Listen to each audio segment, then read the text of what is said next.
ఒక పక్క వర్షాలతో మరోపక్క ధాన్యానికి గిట్టుబాటు ధర కొనుగోళ్లు లేక రైతులు బోరున ఏడుస్తున్నారని, ఈ ప్రభుత్వం తక్షణం రైతులను ఆదుకోలేకపోతే రైతుల ఆగ్రహావేశాలకు బలికాక తప్పదని పిఠాపురం రైతులు కూటమి ప్రభుత్వాన్ని హెచ్చరించారు. పిఠాపురం మహారాజా రైల్వే వారసరి ప్రాంతాల్లో సుమారు 2,000 ఎకరాలు సాగు చేసి పండించిన పంటకు కొనుగోళ్లు లేక గిట్టుబాటు ధర అస్సలే లేక కళ్లాల్లోనే ఉంచారు. కొద్ది రోజులుగా నెలకొన్న వాతావరణ మార్పులతో ఆరుగాలం కష్టించి పండించిన పంటకు సరైన ధర లేక కొనుగోలు చేసేవారు లేక రైతులు భయాందోళనలకు చెందుతూ లాభోదిబోమంటున్నారు.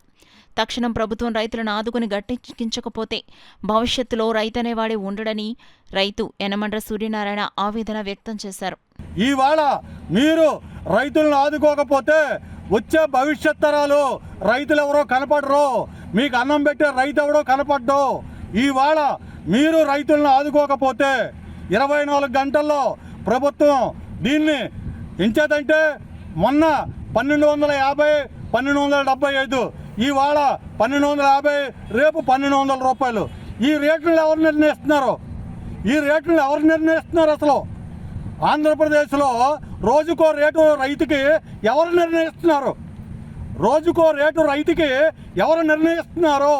దయచేసి ప్రభుత్వాధికారులు అందరూ కూడా, రాజకీయ నాయకులు, మా రాష్ట్ర ఉప ముఖ్యమంత్రి పవన్ కళ్యాణ్ గారు 24 గంటల్లోగా ఈ సమస్య మీద పరిష్కారం చూపించకపోతే రైతుల ఆగ్రహానికి, ఆవేశానికి గురవుతారని చెప్పనేసి చాలా ఖచ్చితంగా చెప్పుకుంటున్నాం. ఎందుకంటే అయ్యా మీరు గమనించండి, రైతు బాగుంటేనే సమాజం బాగుంటుంది.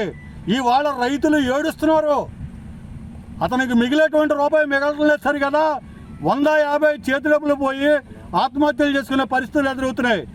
మీరు ఇచ్చే 10,000, 20,000 రైతులకు అవసరం లేదు. ఇవాళ రైతులకు గిట్టుబాటు ధర ఇచ్చేంత వరకు తూర్పుగోదావరి జిల్లా పరంగానో రాష్ట్ర పరంగానో మేమందరూ కూడా దీన్ని పైకి తీసుకెళ్ళి ఈ రైతుకి రేటు నిర్ణయించేటువంటి పరిస్థితి ఎక్కడ మొదలవుతోంది?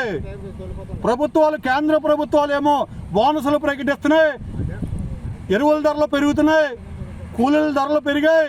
ఇవాళ రైతు అన్నం తినాలా, గడ్డి తినాలా అని అడుగుతున్నాను నేను. దయచేసి ఒక్కటి గమనించండి, ఈ రేటుని మీరు ఎవరు నిర్ణయిస్తున్నారు? అంటే గతంలో రూపాయలు సంపాదించి కోట్లు సంపాదించిన వాళ్ళు నిర్ణయిస్తున్నారా ఈ రేట్లు? సిండికేట్లు అయిపోయి రైతులందరినీ నాశనం చేద్దామని చెప్పని చూస్తున్నారా? జరగదు, తిరగేస్తారు. రైతులు ఆగ్రహానికి, ఆవేశానికి మొత్తం అందరూ బలికాక తప్ప